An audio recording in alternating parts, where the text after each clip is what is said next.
it's time for chocolate.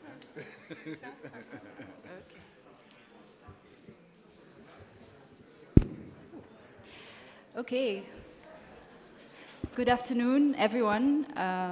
Very happy to be here back in Perugia, and very happy to see all of you, old friends and new friends. Our panel today is a bit of a story of how we came together, but it's not going to be a self-indulgent story, don't worry.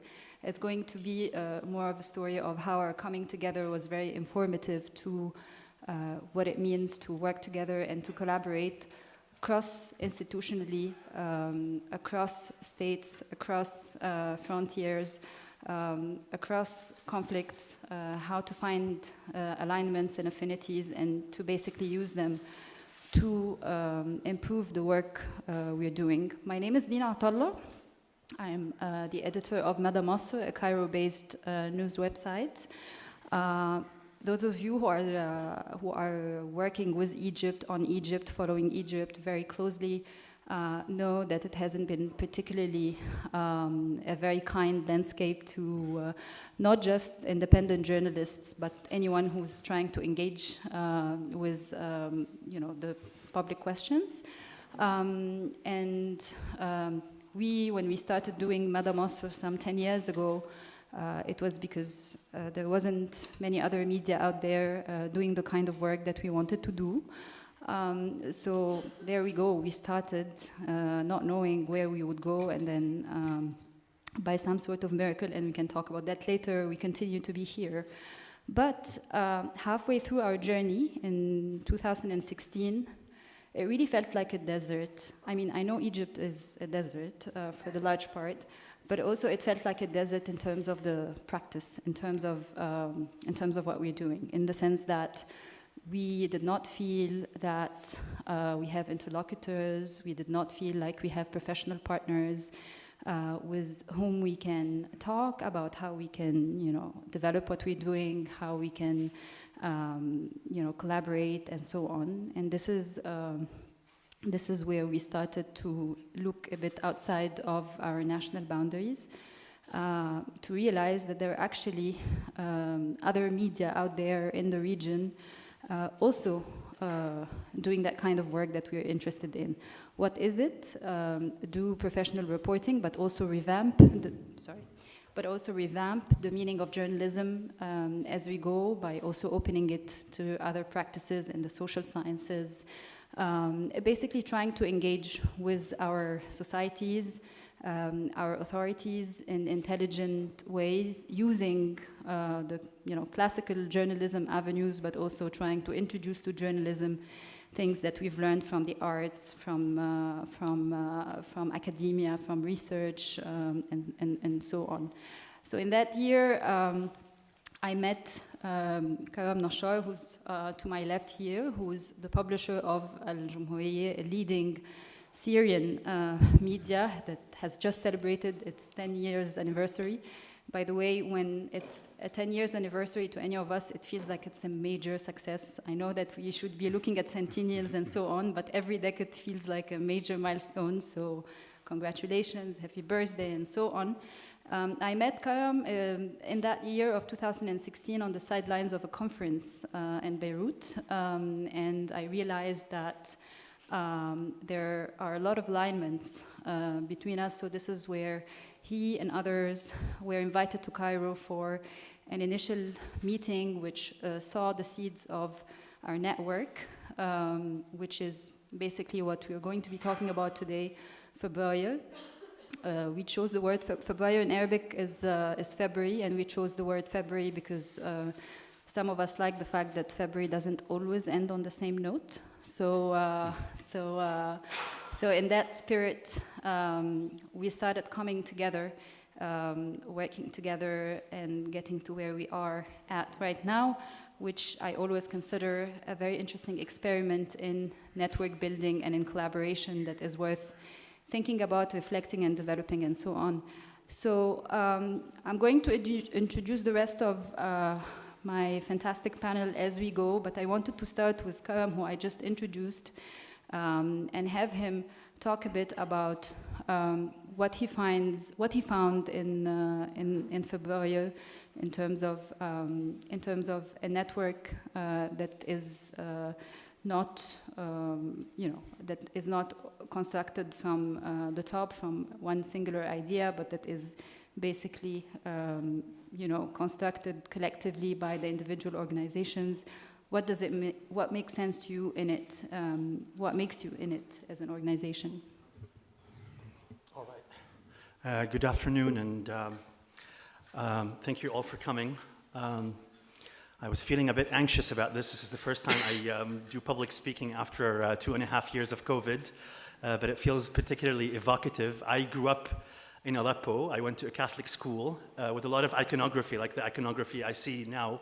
So it's beautiful, and thank you, Lina, for putting it together. We started the network at the beginning of 2016, but you and I met at the end of 2015.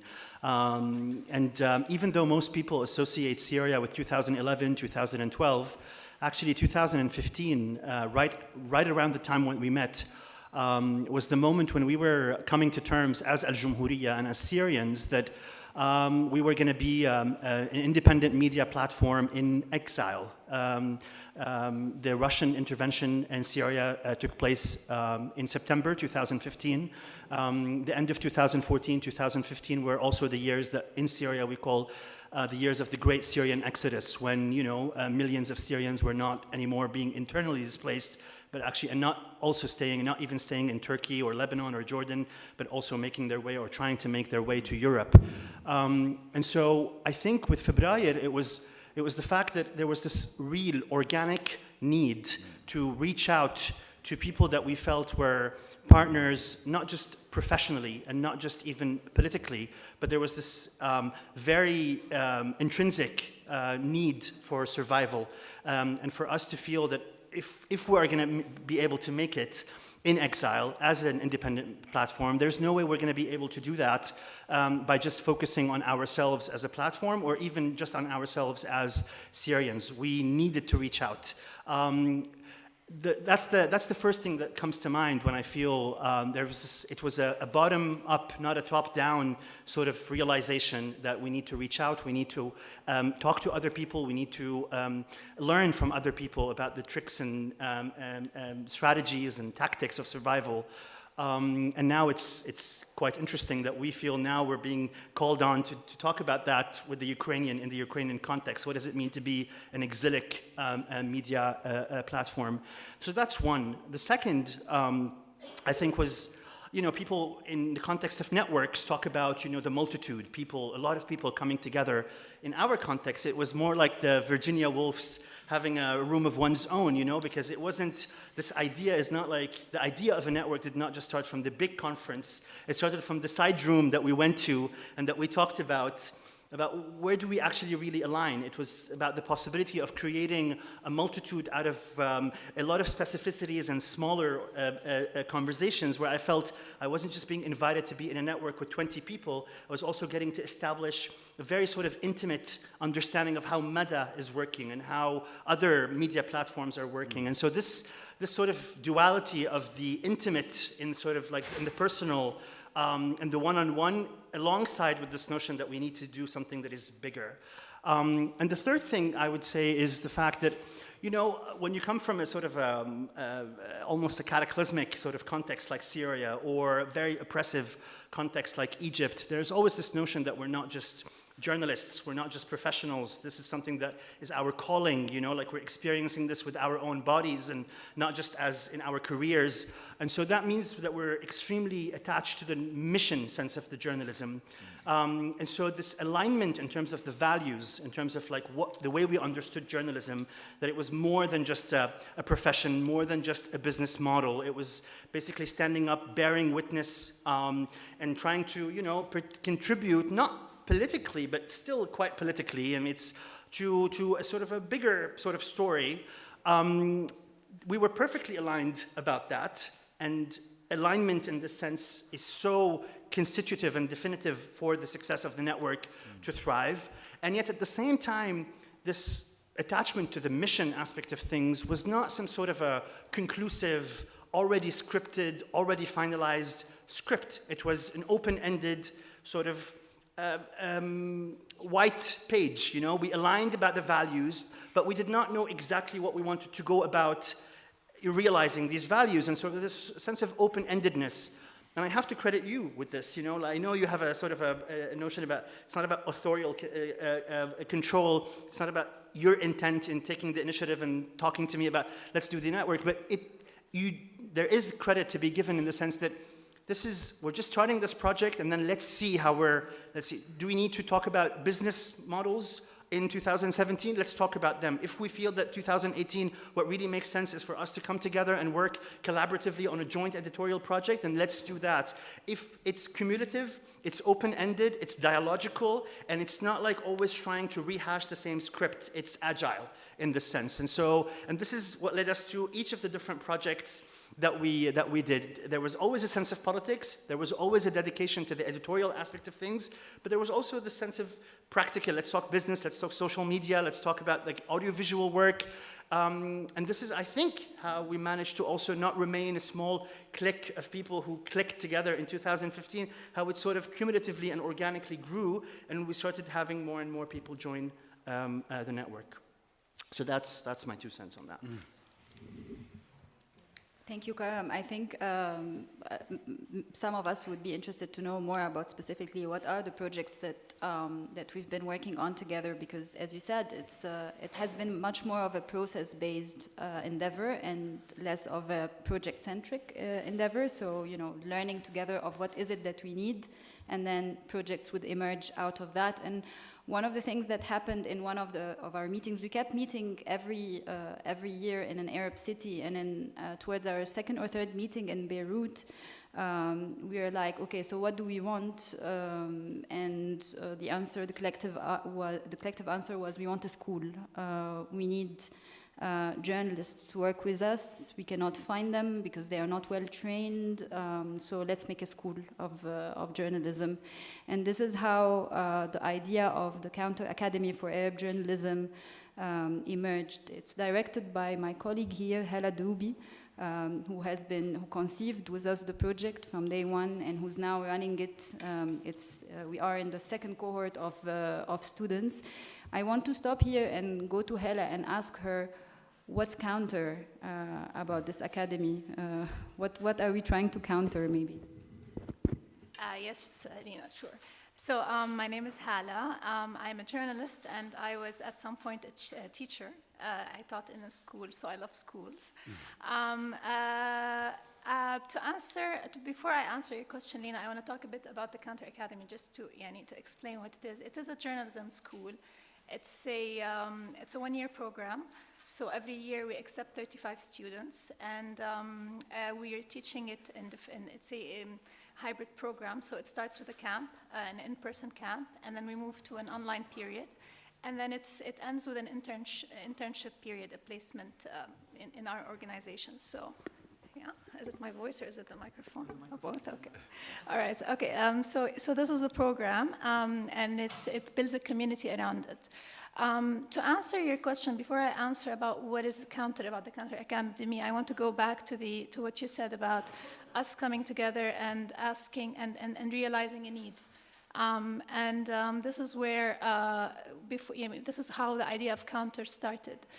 So we were a group of organizations, media organizations that were producing the journalism we like to read, which is nuanced and deep and critical and engaging. And we realized that we need people who can write the things we want to read and the things we want to publish. And there was no shortage in enthusiastic and rigorous journalists, but there was something lacking in the depth of what they were giving, what they were producing. And so we looked and we felt, okay, we need a school. We need to do something, but let's look at the landscape around us. And we reviewed the landscape, and we saw that if a journalist, most of the journalists in the region who speak Arabic, who don't have access to travel abroad or to American universities in our region or in a second language, they have basically two approaches to study journalism. The first one would be the tradition of the public universities that mostly are public universities. They're run and they're run by governments, and these universities, their approach to teaching journalism is very theoretical on one hand, and it's not really interested in questioning or it's interested in maintaining the status quo. It's not interested in teaching them how to put authority really in how to, the question of accountability and authority. So this is not the place to do that. The second the second track is the trainings, which there's no shortage of in the region, since I think the war in Iraq, everywhere you look, most of the organizations have training programs. And they're great programs, but but what we noticed is that most of these programs are focused on skills.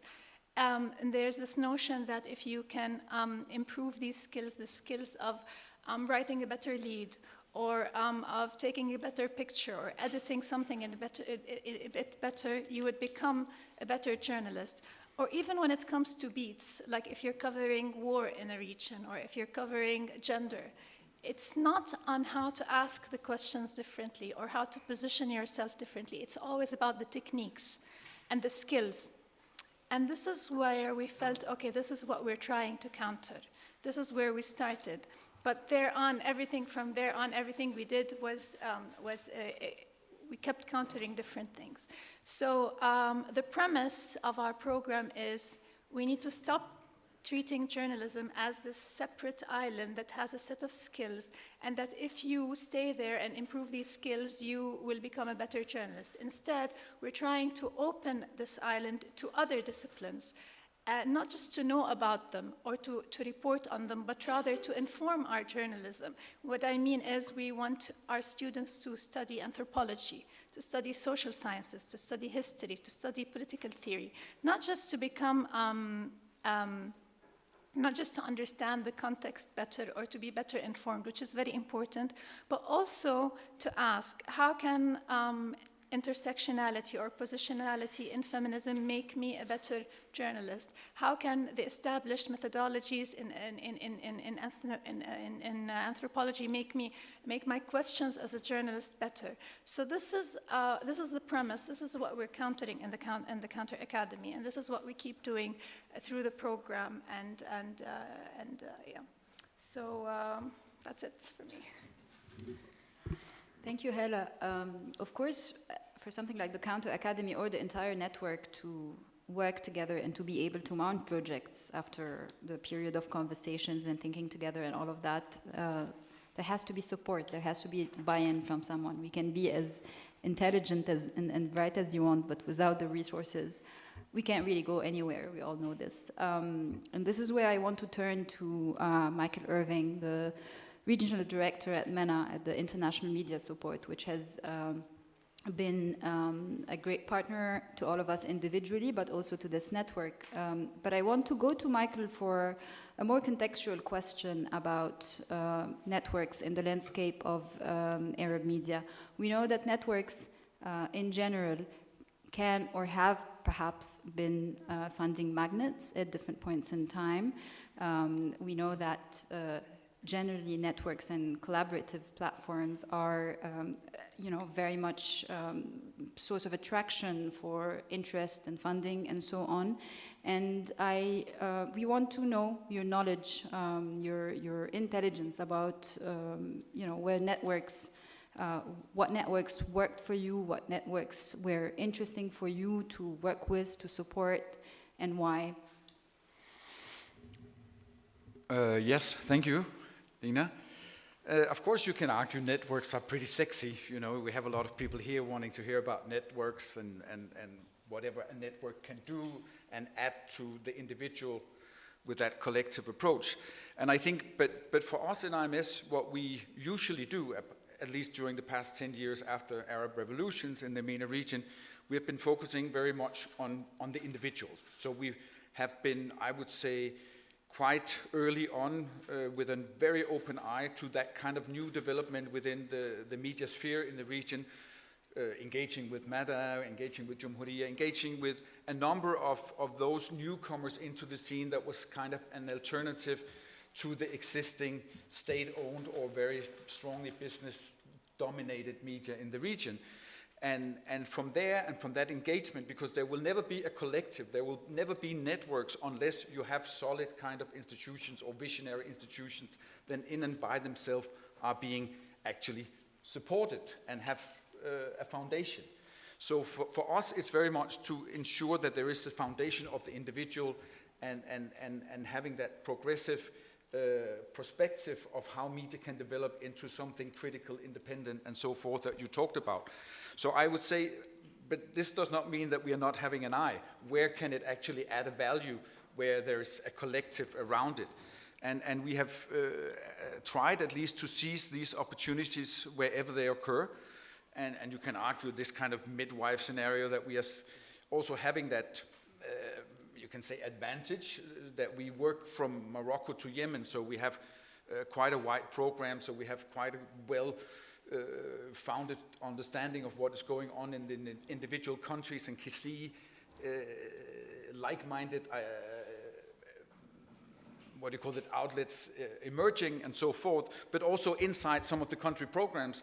And I would say in our Syria program, which has been one of our biggest programs from the start of the revolution, at a point in 2014, where a lot of there was a whole, and Al-Jumhuriya was part of it, but also Tangibility and Sadashan, there was a whole group of new media, starting from activism point of view, that emerged in different localities inside of Syria, and then was forced into exile in Turkey first phase, and a lot of them in the beginning, they were print media.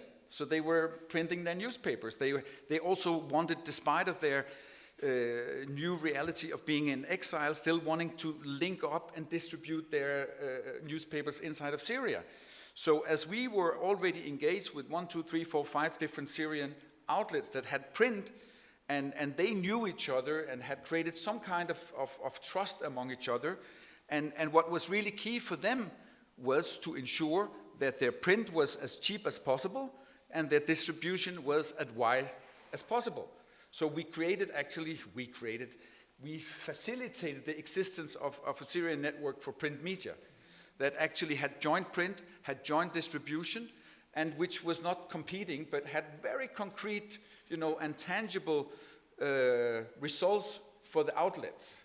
So that kind of network. So that's when I think when networks are successful, it's because there is something that you can actually concretely work together about. So now you talked about, the editorial about having new critical thinking journalists who can actually come in and not, I wouldn't say replace, but enhance the scope of your work with the academy. So I think it has to be very tangible, and it has to be also processes where it is somewhat organic, and it stems from the bottom up, that this is a demand on the ground, and then when you identify that demand on the ground, you actually have to act upon it, because then it becomes of something that is valuable for the actors. Also, I remember, I think, and maybe inspired by at least the initial success. I'm not saying the Syrian network for print media was a success like in the long term, because of course Syria context changed and the border closed, and there was a lot of also issues with some of the independent print media. When they came into Syria, various groups were not necessarily especially happy about what they saw. There was videos of burned newspapers in various cities, so it didn't end up very successfully, but that's because of the context. But I think maybe partly as inspired, and maybe, Karam, you can comment on that, the Americans, who were also very instrumental in the Syrian context at that time, then they set up some radio network called Abraj. We want a network, put in a lot of money. It lasted a year, because there was nothing they could concretely collaborate around. There was no kind of, what is it? Why is it? Is it a network for the sake of a network? Or do we actually have a mission and a vision and a purpose for that kind of networks? Michael, you speak about the tangibility of the cause that's very instrumental and core to the success of networks. Although we started talking about how we were a bit ambivalent about what is it that we wanted to do at the beginning, because we felt like we needed to have a conversation and a lot of conversations first, and then define the projects. There's a point to be made about a tangibility that is preceded by conversation, and that's not predetermined. And with that, I want to go back to Hala. And because the Counter Academy is perhaps one of the most tangible projects of this network. And the tangibility comes from the fact that we clearly said, at Mada, we want journalists who know very well how to sift through information, how to get information that's not accessible and to sift through it. And we want, with Maazif, who's our fantastic other member organization in this network and who's specializing in cultural journalism and specifically music journalism. In fact, they like to call themselves the first and last music magazine in the whole world, not even the Arab world.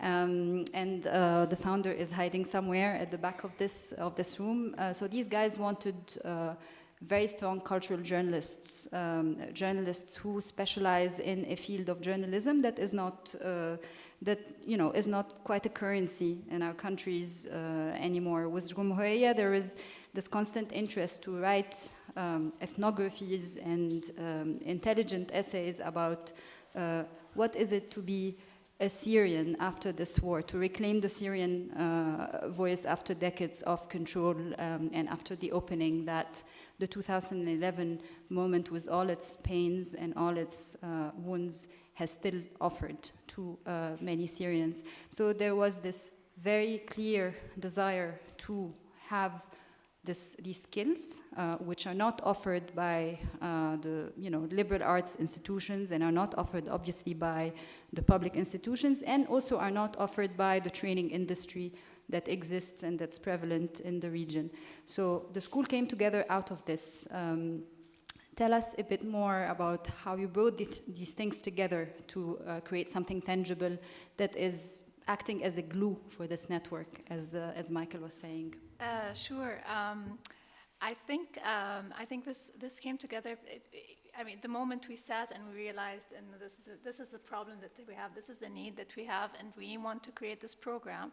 So the first way of this manifesting itself was when we decided that when we want to create this curriculum, then we want to build this curriculum, we're not just going to sit the four of us and brainstorm of what is it that we want to teach. We're starting by collaborating with the people that inspire us as individuals and inspire us as organizations. So the first step was when we had a meeting in Lebanon, in Bologna, and we invited journalists, but also novelists and writers, historians, anthropologists, and we sat together for 3 days and we asked ourselves, what is it that we want to teach? What are the questions that we want to ask? And how are we going to teach that? And how are we going to do that? So the first, so it wasn't just us coming together as individuals and organizations, so it's also the people that inspire us, inspire our work, inspire us as individuals and as organizations. And then, so this was the first step. And then the second step was the execution. So this was never, when it was never a program or a project that we decided to do and then we outsourced it. We kept doing it and we kept carrying it as individuals and as organizations. So the execution of it is the courses that we designed, the way we're teaching them. So we have an editorial, a year-long editorial track. It's called How to Construct and Deconstruct an Article. The students work with editors from our organizations throughout the year. Every group of students rotate every month or two, and they work with different editors. So the editors from our organizations, each one of them bringing the editorial policy and the experience that they have to the students, and they share it with them. And then so this is one way in which we execute. And then, as you said, Lina, yani, it's what each organization brings to the program and what they're good at. So Karam, for instance, in Al-Jumhuriya, they do the in-depth analysis pieces, and then Karam is the person who has thought of the history track in the Counter Academy. He has conceived the history track, and he has decided that this is what we're going to teach. So it was Al-Jumhuriya and Karam bringing that, and then Man from Ma'azif, who brought the cultural track to the Counter Academy, and how are we going to teach this cultural track, and what are the courses, what are the readings in it. And then there's the journalists from Mada Masr who come and who teach the students how to practice, the rigorous reporting that you guys do. So this is how we teach the program. And then towards the end, the students come back to the organizations in the placement part and in the internship, and they bring these experiences with them. And so, yeah. Thank you, Hala.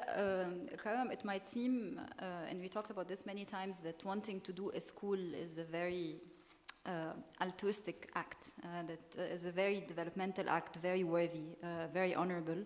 But we keep saying that this is also a utilitarian network, in the sense that as much as we want to save the world, to change the world, all of these things, we want our institutions, our individual institutions, to be working and working well and to be developing. And this is also, this connects to what Michael was talking about the direction to support and strengthen individual organizations, and not to be too drawn into supporting networks in general, because the individual units are important.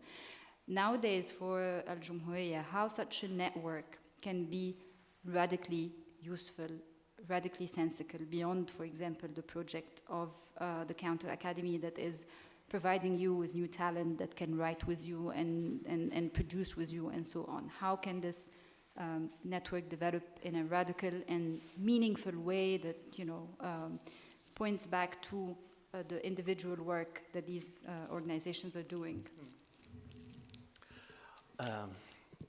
I could write a PhD about this, because there are different levels of this. I mean, I think one of the distinctive features, of the constituent members of the Febrayer network is, as I said probably in my first intervention, this combination between the appreciation for the practical realities of what it means to be a journalist and a media practitioner, not just in the Arab world, but in the world at large. It means that you have to be versatile. It means that you have to have agility. It means that you have to be a scavenger. You need to learn how to do events, and you need to how to provide certain services to be sustainable. You need to be constantly on the lookout for new techniques and technologies when it comes to social media, when it comes to business models, when it comes to audiovisual work. And so in all of these more sort of practical, utilitarian aspects of our work, Febrayer has been sort of indispensable for us to feel that we're not just talking to each other, and we're not just always trying to make up for the fact that for the past 40 or 50 years, for better or worse, obviously, the Arab world has been sort of isolated because of the persistence of authoritarianism. And so it felt, whenever we wanted to step in and try to do more, talk to other media practitioners from other parts of the world, maybe with more mature journalistic practices and more open public spaces, there were always this dissonance, because there was always there's a disparity. There's a certain divergence, in the sense that it's fantastic to have consultants come from the US or Canada to talk to us about what's really new in terms of TikTok and new social media practices, but it doesn't really ring true. It's not very, very useful. Whereas when we come together, understanding that there's a certain global wave that we need to understand, that we need to tap into, but at the same time also appreciating the local specificities that we come from, then that is really a fantastic combination, right? So that's one of the things that we're trying to do. And there, in Febrayer, for instance, there are all these specialized labs that meet sometimes monthly, sometimes a little less frequently, that tap into all of these things. You know, what is Mada Masr doing in terms of business development? What is Al-Jumhuriya doing in terms of business development? What are the ideas, membership programs, editorial services? And then what is it that we can do together? For instance, you know, like this idea that we're thinking of organizing a festival of ideas in Berlin, Berlin, which is emerging now as the capital of exiled Syrian and Arab refugees, and how that sort of idea can also be not just creating a resilient community in the political and the journalistic sense, but also in terms of generating income, you know, providing all sorts of possibilities for us to tap into the exilic community that is present in Berlin and turn that to our own advantage. But I have to say, while the concreteness and the sort of specificity of all of these projects is indispensable, invaluable, there's always something to be said about the intangible. The fact that, you know, in 2014, 2015, 2016, for better or worse, Syrians were sort of completely overtaken by a sense of despair. Why should we really care?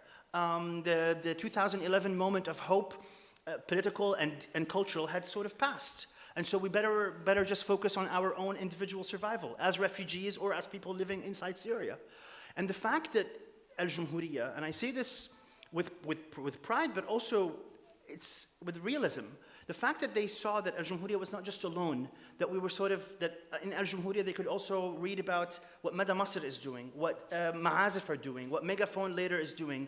There was this a revitalization of hope that, you know, even though the counter-revolution was very much regional, it was not just country-specific, all of these people who were hell-bent on closing back the spaces were coordinating with one another, and obviously not just regionally, but indeed globally. Then the people who are trying to open up these spaces and to bear witness and to continue to try to push forward the struggle for freedom of expression, for democracy, for more open and democratic citizenship, we're also collaborating together. And so that was not just a material sort of reward, it was like immaterial, but extremely invaluable.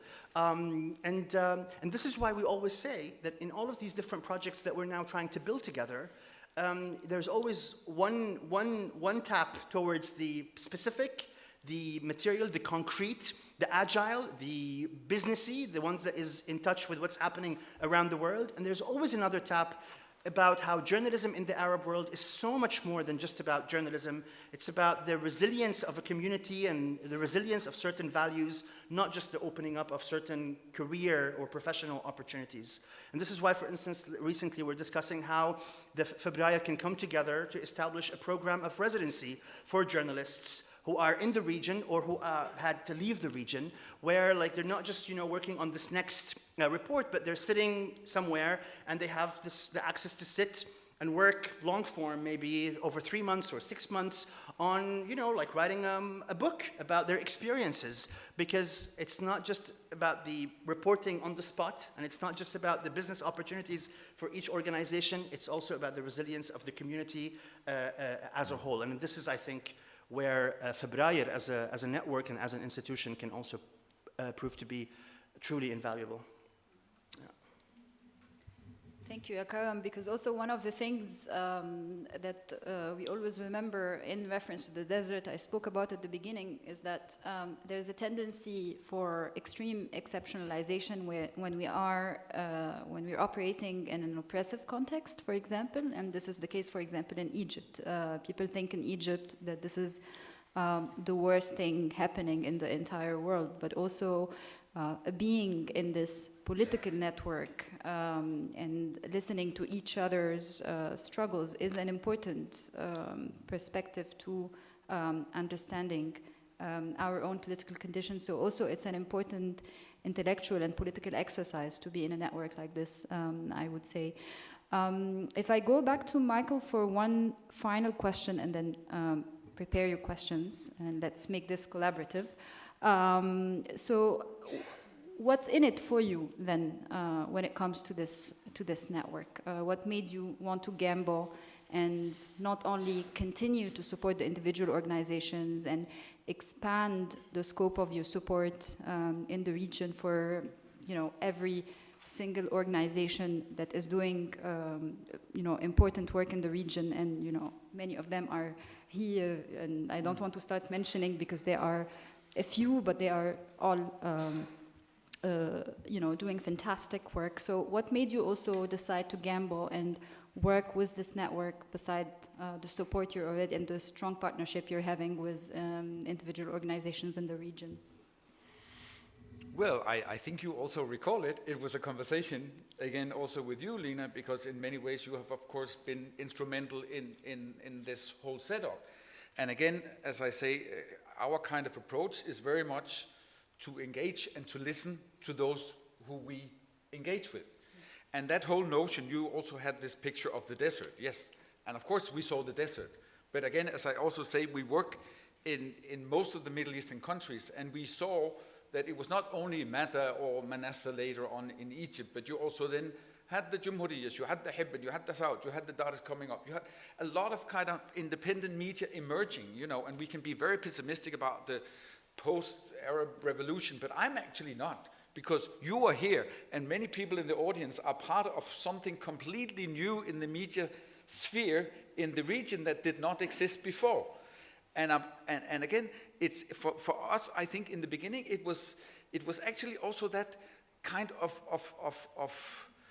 we were almost, we had the counter-revolution, Syria had no optimism left, but there were still these pockets, and they were there, and they were having the same thoughts, the same visions, the same drive that was not gone because of that demise of the enthusiasm that we all felt years before. So just the mere fact that there was an opportunity to link various actors together to have a conversation, to share experiences, and actually also in a way where, development is these days very much into KPIs and frameworks and blah, blah, blah. I mean, as I recall back, there was no bloody framework. This was an experimentation. What can happen when we bring people together? What is it? What conversation do you want to have? What conversation is meaningful for you?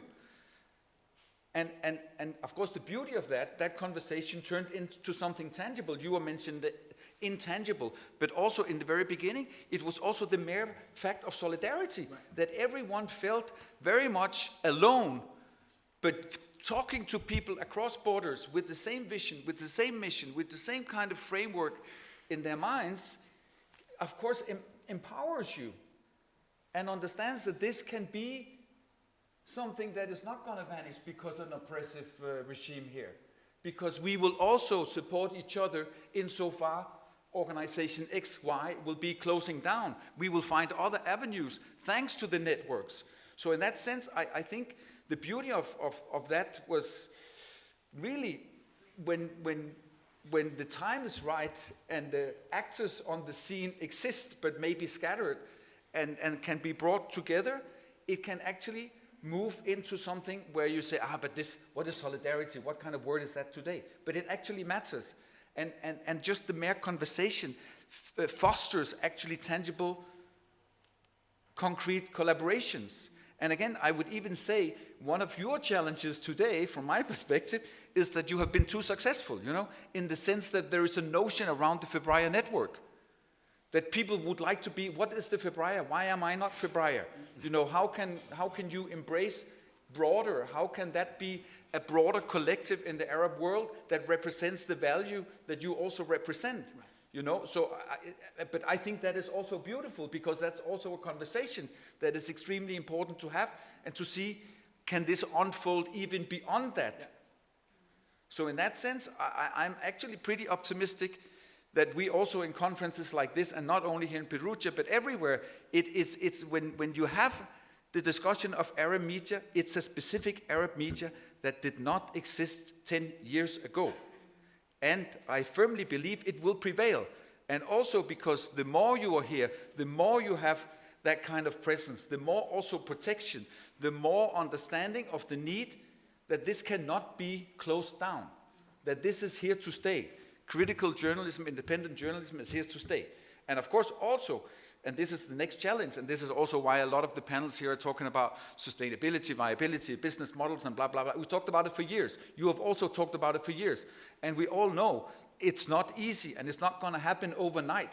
But again, it's the same notion for me. It's about experimentation. It's about trying, testing, making the errors, making also these kind of joint knowledge sharing of what can actually work. And of course, it's not a one-to-one what you can do in Egypt, what you can do in Syria, what you can do in Lebanon. But some of the things can actually make sense more broadly. Right. I don't know if I even answered your question. You did in a challenging way as ever, but also we like to think of ourselves as a dialectical crowd, so it's not about always being in agreement. In fact, in being sometimes in disagreement, we manage to reach new possibilities that are not preconceived. So thank you for that, Michael. I would like to open the floor to some questions from the floor, and I'll test the extent to which we were an interesting crowd by the amount of the questions. So, is that Courtney? I can't even tell from the... Actually, there isn't a mic, so you say, and I repeat it, apparently. Okay, so yes, my name is Courtney. I would love to hear from you about how do you think the international media support industry or development community should be looking at the next 10 years of support to Arab journalism? And I know we want it to have a longer horizon, and let's take that as a given, but if you had concrete suggestions, what would they be? Do I need to repeat the question? I think it's fine, right? Yeah.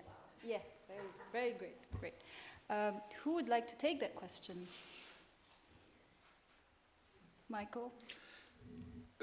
Well, maybe, because one thing that actually also has been remarkable in the very few years of that network, which was an informal thing and now has a more formal structure to it, and talking about the funding, I think we all know that the European Union for many years has supported journalism in the MENA region, oftentimes with small grants on specific items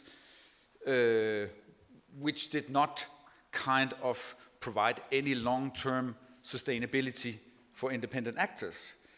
And when the opportunity occurred a couple of years ago, I know this network was invited actually to engage with the bureaucrats in Brussels and to critique the way that they have been doing development aid over years, and emphasizing that what is in need right now, and also for the next 10 years, Courtney, is heavy core support that is long-term in order to ensure that independent media that oftentimes are very small institutions, bear in mind, we are not talking about 300 people, we are talking about 15, 20, 35 people that are constantly under threat from oppressive regimes, from psychosocial pressure, being in exile, and so forth. It's not an easy task.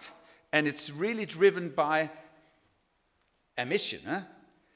So the workload, and I've seen it over the years, it's people who work, and it's not just the network, it's all the independent, 24/7, no breaks, no nothing, with huge responsibilities towards staff, and of course the public sphere that they, at the end of the day, are serving. So when we in the international community, and I'm talking overall, are providing small grants of 1,500, 3,000 for this and this, it is not making a lot of sense. For me, what makes sense is long-term dedication, and with actually huge amount. I'm not saying that media should not be a business, and of course you should focus on the business side, but we also know the context you work in. We also know that you have experimented, and we also know that right now it's maybe 10, 15, 20%, and we cannot expect that it will be 100% in 5 years.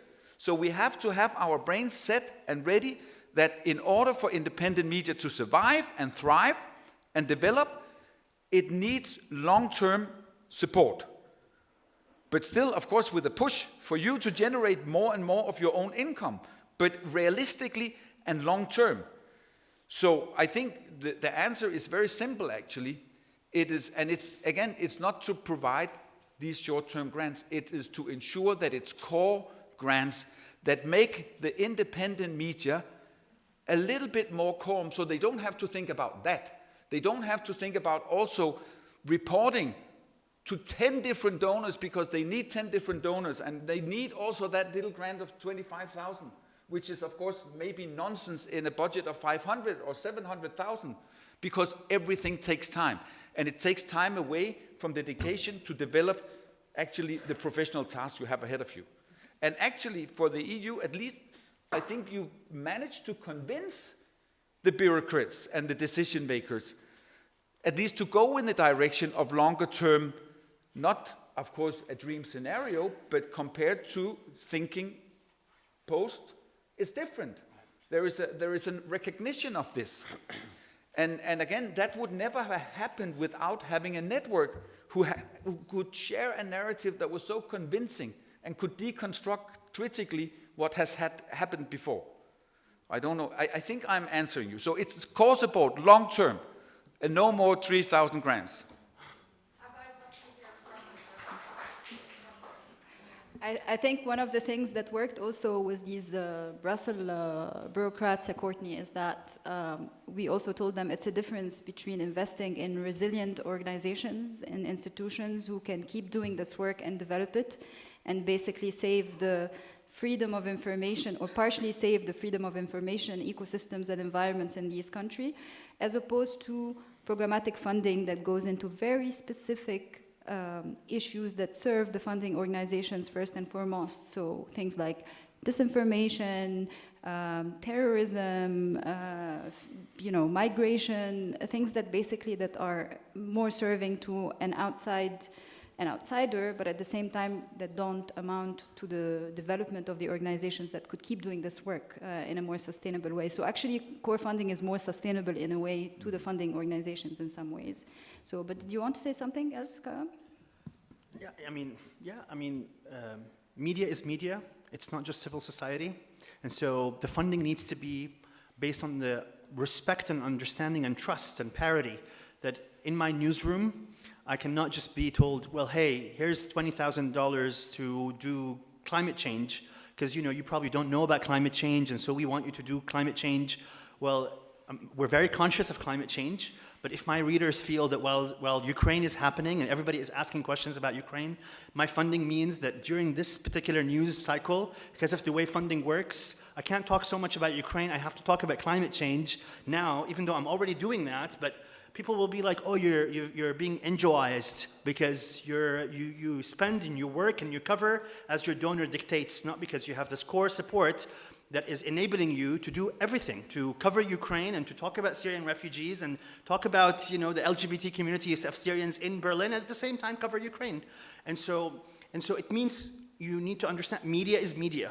And for you to support media, you need to come to this sort of respect of how media organizations work with their versatility, their dynamism, and their ability to also interact with what's happening with the world on the spot. And this is a major problem that we confront all the time. And that obviously is linked to, core funding, not project funding, and more money, not less money, and long term, not short term. It's, to be honest, I have to say, as a Syrian, it's a bit easier for me to hear Michael say it because I feel, as a Syrian, I can't stand people telling me, but you need to work towards sustainability because I'm already doing it. I'm doing the membership program, I'm doing the editorial services, I'm trying to deal with a community, with a Syrian refugee community that has been decimated historically. This will be talked about what Syrians endured in the last 10 years.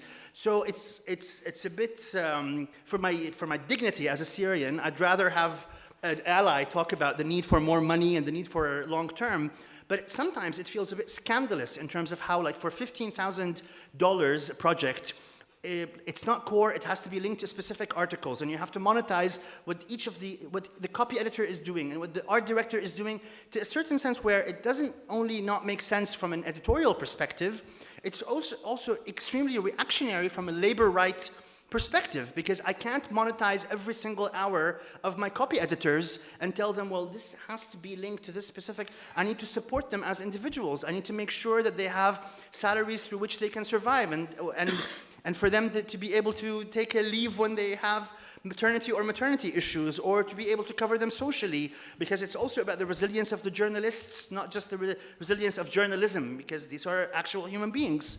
And so it's all of these levels. So yeah. Other questions? Oh, hi, Jessica. I can recognize people from the... I'm curious to know, just celebrating the 10th anniversary of Mada Masr and Al-Jumhuriya, and also sort of referencing Michael's comments about sustainability, and also having, you know, been working, founded an organization and all of that.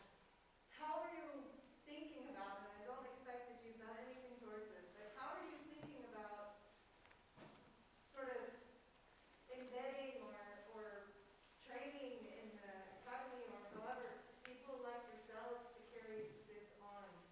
Because so much of this is really based on your energy and voice and brilliance and personal sustainability, whatever we want to call that, and resilience and surviving over the years. And I'm just wondering, like, how, first of all, it is a weight, and I don't expect you to tell us here how you're dealing with that weight, but from the perspective of the enterprise and the work, how do you think about leadership and management going forward? Very good question. No, go, yeah, don't you want to? Okay, so maybe it's easiest for me to answer this question. I'm passing on my position as chief editor this year to my managing editor, who's someone who started working with us about 7 years ago. He started off as being an totally underused social media officer in another mainstream organization that, you know, eventually let him go. And then he started with us as a journalist, then a lead investigative journalist, because he was doing some fantastic work in terms of investigations. And then sure enough, we realized that he has some fantastic organizational skills, so he became our managing editor. And then sure enough, now he has a lot more ideas than me in terms of how to develop this organization editorially, so he's going to take on my position. And I think this is one of the most exciting moments for me at Mada. And I'm not leaving my position because I'm tired. We get tired, obviously, but I'm not particularly tired that I want to leave my position, but I'm going to be working with him on content primarily as an editor, and I guess also in that sense, the accumulated intelligence wouldn't go anywhere. So that's an example. It's, but also, this is the specific story of what's going on there. One of the things that we're invested in as a network is to discuss actually passing on leadership, who's the second tiers that we are wanting to work with and train to become us at some point. And this is actually the theme of our next annual meeting. So yeah, it's very much in mind. It's very much worked on. We're experimenting on each other. So I think what's happening in Mada is acting as a laboratory for the rest of the network these days. So yeah. If I might just add, first of all, this intangible value of the network is that I think for a lot of us during COVID, we sat with a lot of ghosts and a lot of demons, and we were not just alone in our living rooms, and certainly burnout and despair when it comes to a lot of things, you know, the sense of isolation. And you know, the first minute I feel a sense of burnout and a sense of like, well, this can't go on for me to like always be in this position. I might want to do something else later on, A, and B, I'm also traumatized as a Syrian, specifically the democracy activists, the human rights defenders, even like key iconic members of the opposition, you know, like they're the founders and they stay in their positions until they're 70, and they sort of somehow perpetuate the cycle of like, you know, they can become the mirror image of the demon that they claim to be fighting. And so that sort of activated, if we're talking about dialectics, COVID and sitting with this sort of activated this discussion of what's going to happen once we feel that we need to take a step back. And so I'm learning from what Lina is doing now. I'm making also conscious efforts to like, you know, the fact that we've built organizations that are not extremely hierarchical and where people are always like sort of being multidisciplinary in the sense that the person who's doing fundraising can take a step back from that and doing more editorial work, and the people who are doing the editorial work can also experiment with other positions, so that there's this sort of constant rotations and shifts, so that if I want to step back, it's not going to be the end of the world for the sort of duties that I perform. And it's also the sense that, you know, like you take a step back from the organization or from the position, but you remain part of the community, and you're always called upon to step back in to support with something else. So for instance, the idea of the residencies that we're very keen on creating is that, for instance, if I'm so eager in 2024 to take a step back to do more writing, then this is something that I can tap into, or one of my journalists can tap into, and then maybe in a year or two, there's a sense of vitality, there's a sense of need, so I can come back to Al-Jumhuriya to do something somewhat more specific, or something slightly different, or even just continue to be a member of the community to help, you know, connect the next generation to donors, to connect them to new journalists. But definitely the sense of resilience, the sense of continuity is at the heart of the entire business, and I think the Counter Academy obviously speak to that from a sort of a journalistic editorial perspective. Yeah. Okay, I think we're being kicked out of the room, unfortunately, so let's carry on the conversation outside. Thank you very much for coming.